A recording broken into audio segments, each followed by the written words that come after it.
So this is my design. It's gonna be a little Christmas ornament. This is the back. This is going to be the front. So it's gonna be like this. And you can have the tabs either come from the back around to the front or from the front around to the back, which is what I'm gonna do because I want the front to stay this clean kind of military look.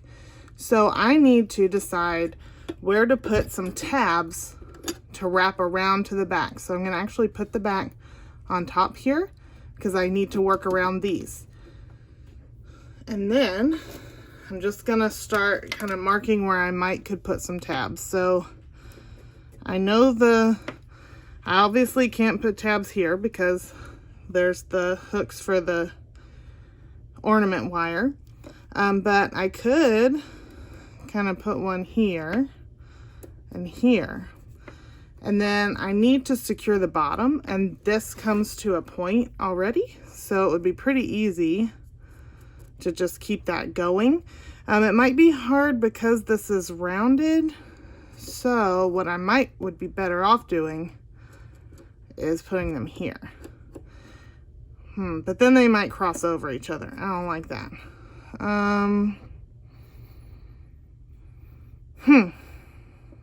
Well, I think I'll keep that and maybe I'll make them shorter. See, this is the process. Obviously, doing all of this ahead of time would be a lot smarter, but I wanted you guys to see what happens in my brain when I attempt to do tabs. I also should probably secure this as well. So I think I'm gonna put one here and maybe here. Okay, so this is what we're left with now. I can make these into any shape I want. They do not have to be these kind of claw-like things. I'm just drawing them out like that right now to indicate to myself that they're there. So the main thing you need to keep in mind is how long to make your tab. Your tab needs to be long enough to go alongside the thickness of the metal and have about 1 millimeter come around the top. So like this is 18 gauge metal, it's 1 millimeter thick.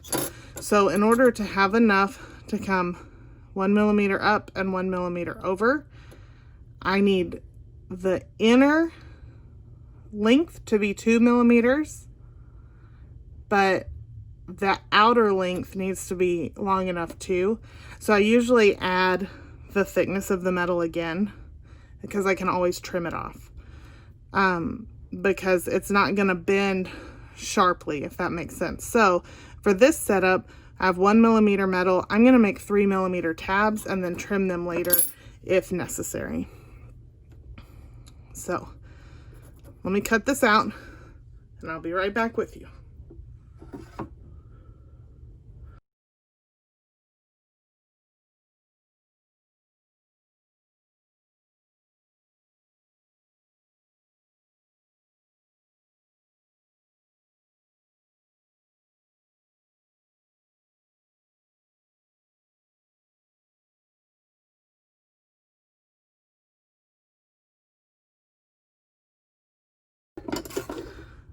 So for the record, these tabs are much longer than 3 millimeters.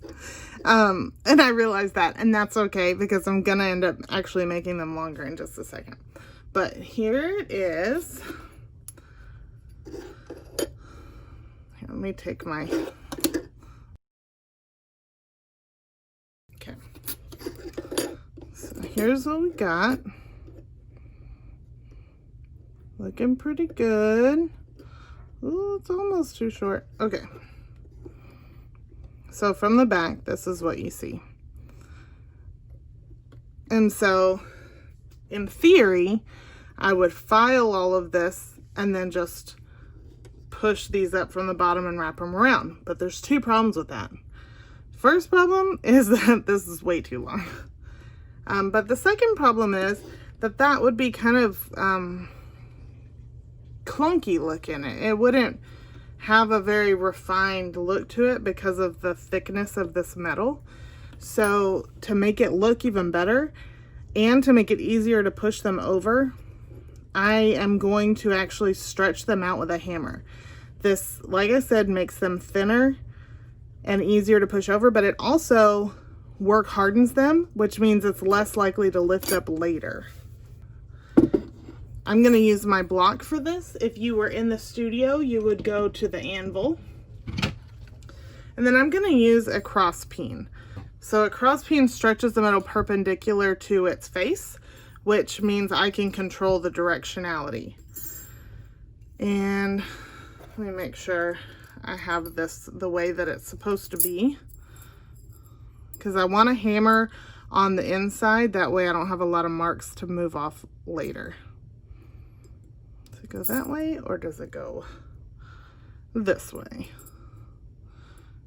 Okay, so it goes this way. So I'm going to hammer on the underside. That way all the hammer marks are facing the metal and I don't have to sand them out. So I'm going to flip it over. So especially down here where things get a little confusing, I'm going to just mark where the design ends because I don't want to hammer there. Okay. And this is not anything major. I'm going to just start a little bit away from my mark and I'm going to hammer up toward the end.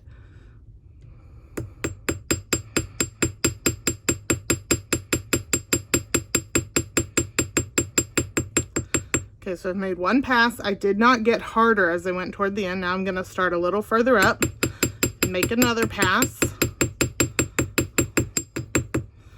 Start a little further up, although I need to start that too. Okay, so remember, we're still talking about 3 millimeters here, not the whole length of this. So I need to keep that in mind.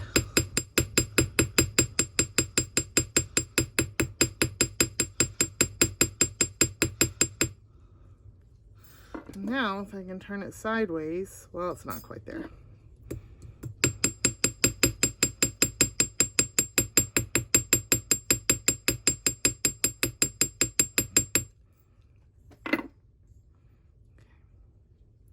Where's that scrap? Let me help this focus here.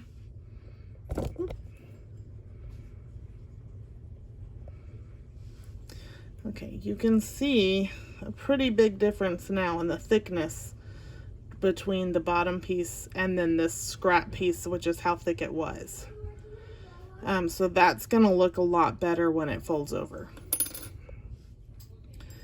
So I am going to do this to all the rest of them. Well, my phone stopped recording last time without me realizing it. So what you missed was I had my tabs laying flat. I took my pliers. I put them right up against the line that I had drawn, right up against the line flat, and bent them up. It's very important to keep your pliers right up against the line. Otherwise, instead of having a nice crisp fold, you'll have a rounded fold and it won't look very good. And you don't have as much control. So it's very important you put your pliers right up against the line and you kind of look like this. You clip and you just fold as tightly up against your metal as possible. That'll also help keep it from deforming the bottom piece of metal as well. In these over here that are in a curve, if I had put my pliers here, it would have looked a little weird. So what I did was I went in like this, got as close as I could to the line, and bent up. It's important to try not to twist back and forth, just push them straight up. Then I put my metal in and I took a Sharpie and I just went around and marked where I thought, you see the lines in here? Where I thought might be a good cutoff place where I would have enough metal to fold over, but not have a lot of excess. And then the front will look something like that. So what I need to do now, I've already patinated my middle piece because I wouldn't have been able to get all the way to the pattern. Doesn't that look nice? I need to trim these off at the lines. If this is my shape, I can choose to have my tabs stay square. I can file them off into little tab shapes, little semicircles. I can keep them as triangles, just smaller. I could even try, since they're a little wider, I could try to like mimic the chevron shape. There is no limit here. I just need to make sure that whatever I do is filed really well all the way around so that it does not snag on things. That would be the danger of like keeping it as a triangle or anything with a point. So I need to cut these off, file, and then I need to go ahead and sand this, and it did deform a little bit, so I need to flatten this out and sand it and file the inside shape before I set it, because I really, once this is in, I really don't want to be sanding it because I might get in there and accidentally sand the patina off.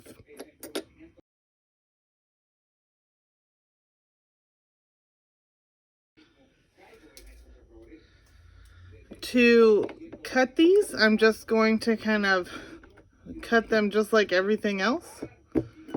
So I'm trying to put it in my bench pin, and I'm just being conscious to not cut into the top one. So I'm kind of tilting my saw back toward me a little bit so that the bottom is sticking out further than the top. And I'm getting close to that line I drew, but I'm not getting exactly, because I can use my file to decide, you know, how tall they all actually need to be. So I'm just trying to cut off the excess. So again, I'm tilting the saw back toward me so that I can cut in there without cutting. If you try to cut them both, there will be two different points of tension on the saw blade and it will snap. I'm just telling you, because that's a very attractive option right now, but it's not actually going to work.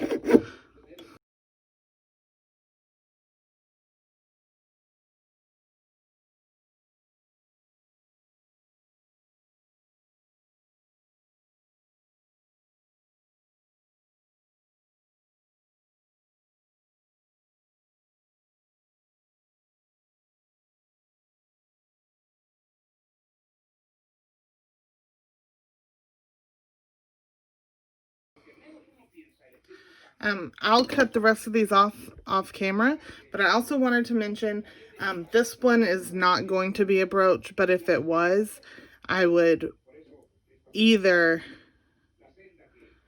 well, I would definitely put all of those attachments on this middle piece. Once the tabs are folded over, you don't want to heat it again. So really, you're gonna get both of these pieces finished as well as you can, filed, sanded to a high degree before you combine the two. You want setting those tabs to be the last thing you do. So I'm also checking the sides, making sure that they look good together, that I don't need to file some off. Okay, see you in a minute. I have here where I'm ready to set. So I've sanded this side, shined it up. You see I've cut my prongs down and I've rounded the edges so they're not going to catch on anything. I am going to place, I've got it on this cloth since the top is shiny. I didn't want to scratch it up. I'm going to place my inside piece in, and now I'm going to bring back this friend from bezel setting, the bezel pusher. Okay, So you can see some of them look like they might be too short, but if I actually press it down, I've got a lot of space there. So I'm going to start, I'm just going to pick one. It's very important that I start near the base. And this is brass, so it's going to be hard. Start near the base.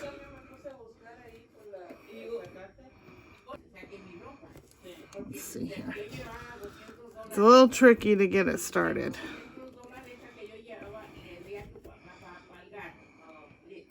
Okay, so I'm using my finger to kind of guide it. And I'm pushing, and you can see it shaking. I'm putting a lot of force on it because this is brass, and it is a lot thicker than our bezel wire was. So then I'm pressing right down on top. Sorry that my hand's in the way.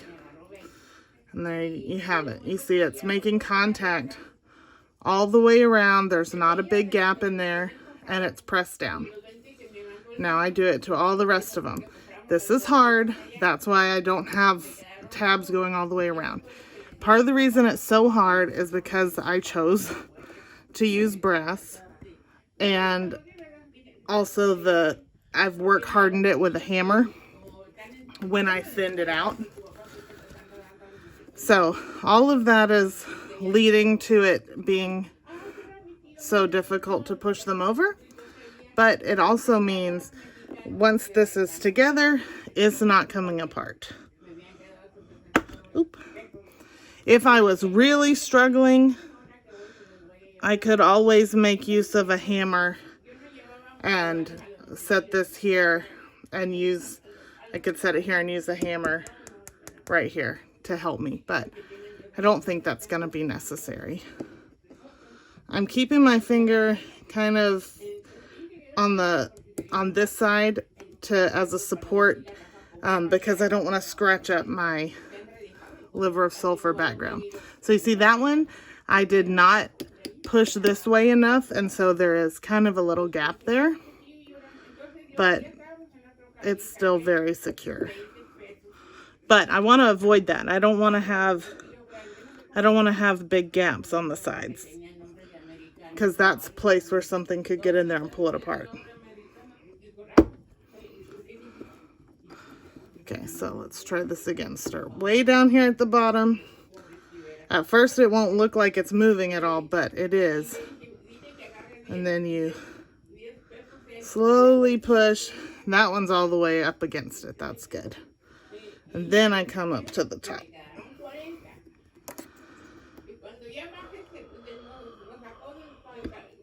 There we go. And again, you can see that I'm shaking from the force. And if I was in the studio, I would put this in the vise, the special stone setting vise that we have, but I'm not in the studio and I don't have one of those because they're $500. So part of the reason I'm having to press so hard is because I'm also having to hold really hard with this hand to hold it still. Whereas if I had that vise, I could use both of my hands like this. But come see, come saw. I don't have one. And I don't need one. I mean, for $500, I can find something else to do with $500. This tab is not set all the way. It's still kind of poking up. So I'm going to go back and really make sure I push it down all the way. Same with this one. There we go. All right, there it is, ready to hang on my tree.